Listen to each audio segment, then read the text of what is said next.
Watching more Quabado, Badum TV, Badwam so. And open some say in a brasson say, the bro, Yana need to Kutegua say, in Cranshan Sama, or dear Brayan, some near to your Mubi, Obertini, Canegana Mumpany, John Dramani Mahama, our Franca Tuni, the mind this year, Manukona Sa, Kansas Sudia, so ba, Ghana 42 million Manu, Okada. Obehe se wo ebeji atumu, ye de honsam nchimu ebebro.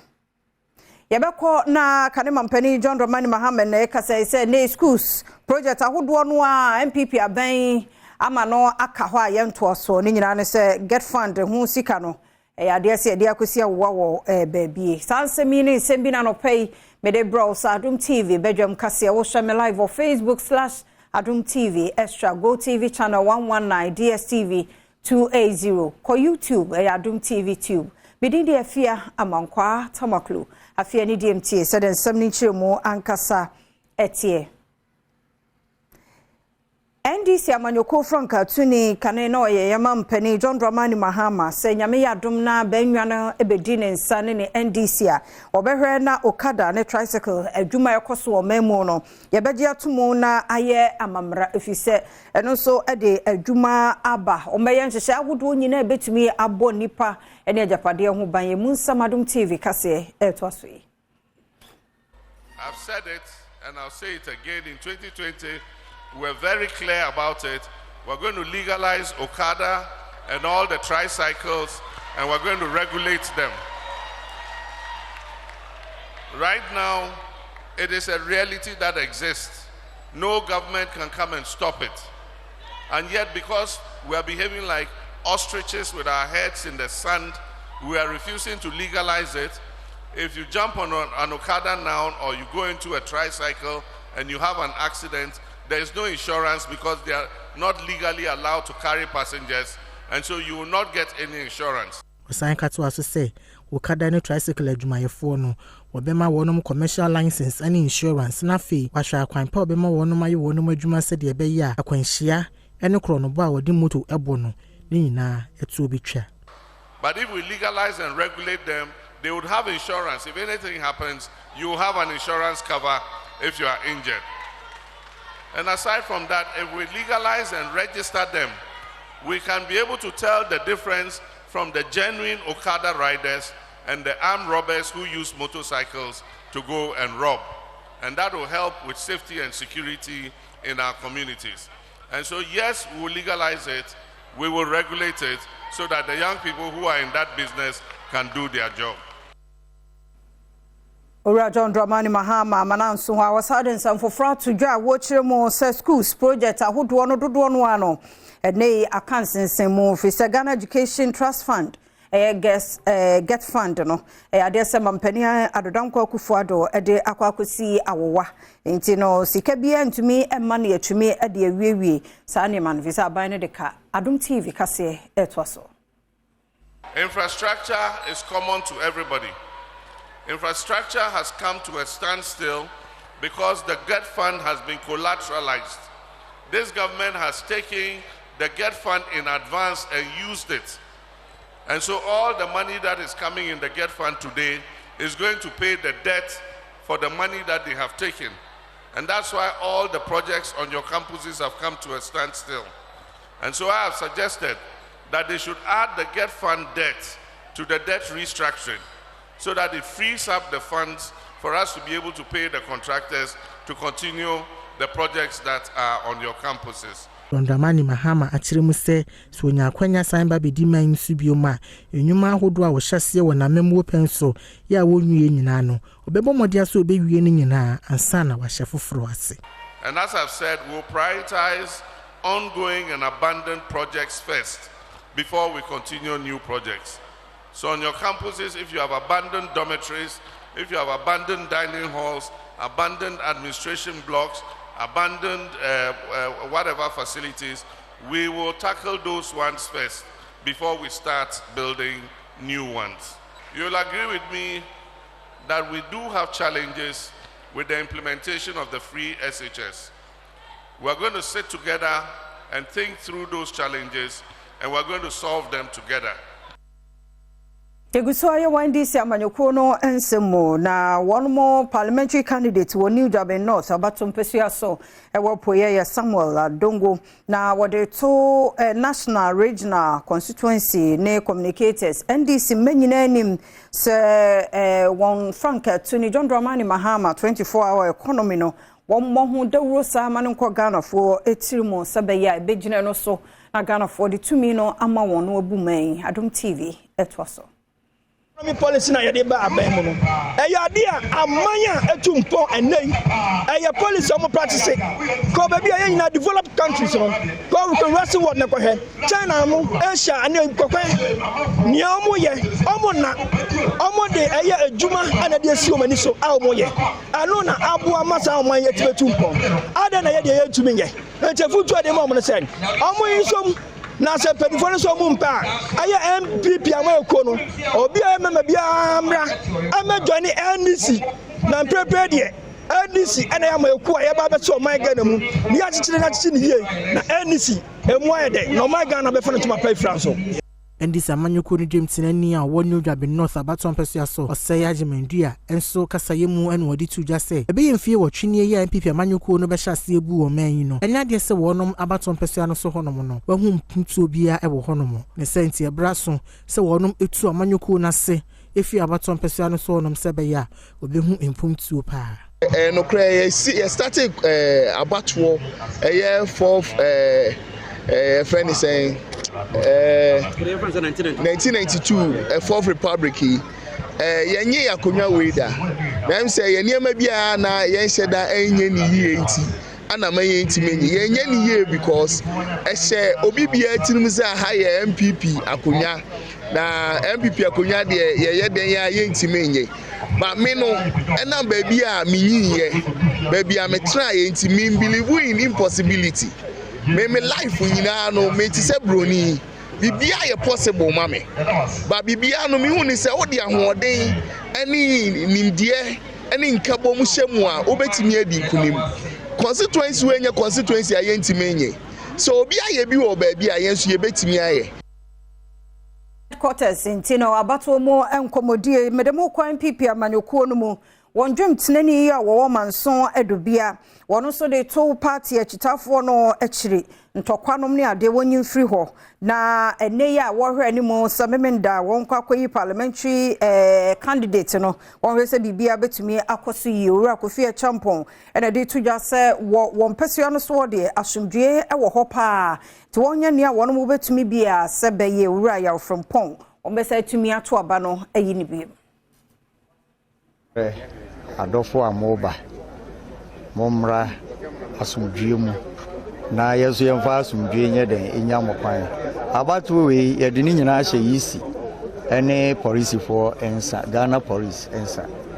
eji mechete mframemu se chairman ebise omba bedi atutu asem even MP no kra oche so no omu behuru no eye gide no menua tuwufo wonka abatu ne ho a ema hokra ema efise security be tight pa wa be bo chirimu pose park ne so ba be cause problem problem no wa na obinya e won nkase mu na osi sudua se delegate ne hwe na wonto wona ba ema wonmanyamfo ogunde sade be yempuntudwuma ekoso e wo manso adubia ne mpotem no ebetima to aso na die nti a me chairman me san gina mu se delegate monto ano so ne se papa no wa born ho modern ba papa wa bo modern eba education eba rules eba electrification papa na bo modern eti mesre se delegate mun to abano enfama onabo ya frempon ado e friend ogunde bebra ekutia ni nyina ye se okosire sika no wanya bet wonwene manso adubia mpuntuo ho so na die adu no eye mpuntuo ne ye de manso adubia ye de ekwa akope Kane himra shebedwani de ma de hye watwifo atimokwa ayo Samuel ato amoa ode to commission hwe abato ho nsam anim osre woni die mu adwuma no wonma ya ne ne omgusu ye nti afide won hwe se no kwaredie ne prepare yenso ebekoso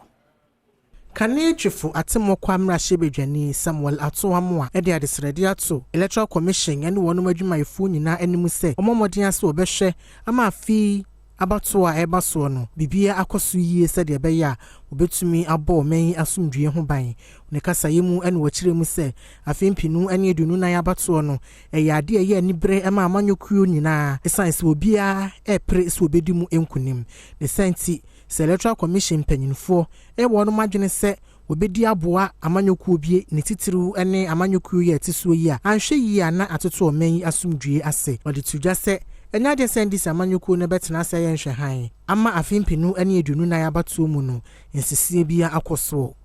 omunnim se sabi ye kwakoto aba no konkon dia kokoye ne konkon adwuma na bibia anya yi na nesa no mkoko dane pepe bia dia ene irrespective se wokura na wo ye ya memfa ho nchewo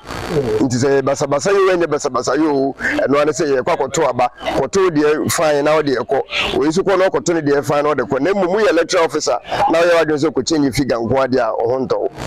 bade ye kan se ye de ye do ye ho ye nta ye ho wotwufoti mu kwa ye be musuo de yankopon penguma ye na mmom ye bekoso ya tena te se de yete na meka se yenyina ye hu ye ho se ya manifo ye ntena na nesa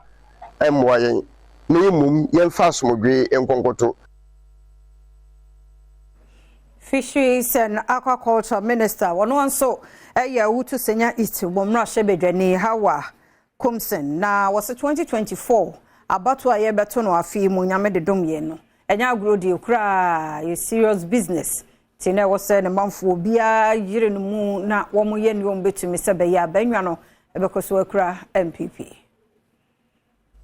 ewutu senya is emra shebedwani adane di se afempinu ene edunu nan abato ni mu no MPP amanyuko no eba bedi nkunim na ya asem da ho ewo manyi amanyosem mu bevisa wakumsen kasa yemu no wode ato MPP amanyuko ne se ahenefo a wonom ewo ewutu senya is abato mpesua ne so ho no mu nyina animu se obepon bo so me de to so edunu nso afempinu ene edunu nan mu no wonom ento wonom aba no bum emma no se de be ya obetumi akoso edi wonom anim ewa abato mpesua no so ho no mo bra woni amani boni etwetwe nkomo no ena bevisa wakumsen na de ato MPP amanyuko no etitaifo nyina animu se wanya adwumaden se de be ya obetumi ebriki 8 da wonom ani so no se be obetumi akoso aboa wo man empumtuo wade sansemi tudwa wa bra wonom enante etrenetene wonpo mu ewo mfimfini mantem na minimum sani amuni na mabama na ye ni jeni ani kan come 27th aya next Saturday ya kwa ya ni sa acclamation mama ye ni na ya mra out in our numbers na mumba to number 1 boom boom boom boom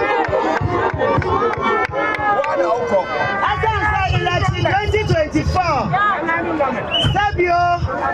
enya groni ekodi aya ni brasem nya ye bisi wa Canada anu na ebesi na muni na mu ojibie wo mi mu enim se somebody me be ka Dr. Alhaji Mahmoud Bawumi aso a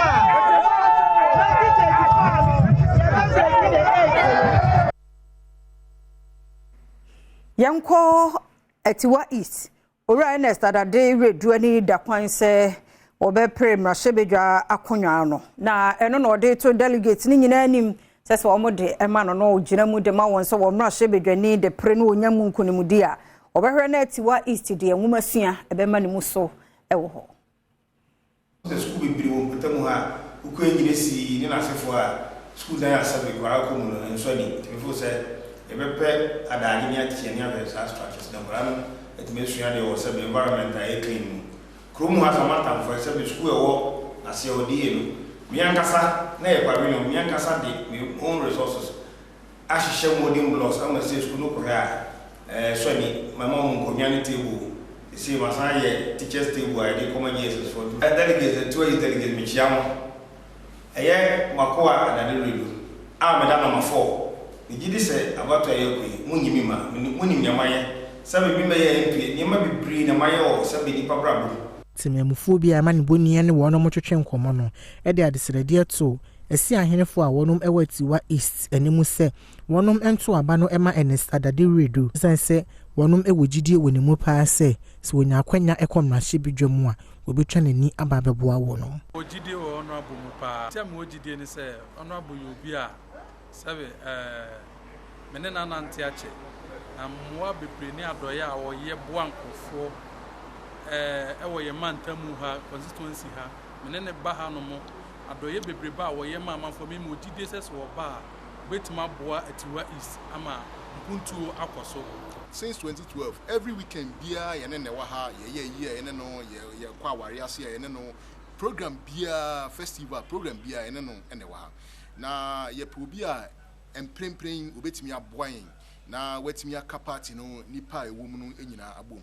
na ye keka ye ni ehwe aspirant ya be ya menua obi a oye network obi a ye obetimi abo obetimi gina na so no wetimi aboan ye constituency no ene on aboa di ready. Maminyina no so na Adom TV kase na hana bema kwan na no pay ye de ese ye nwie ya fei na da bonkrata no ne online stories no aye krado nti me kwa ba ye nche sa wo kode Awurade mfa nkomra somdie utimi hwe yen live on Facebook/Adom TV and YouTube ye Adom TV 2 any dim train ye kwaba.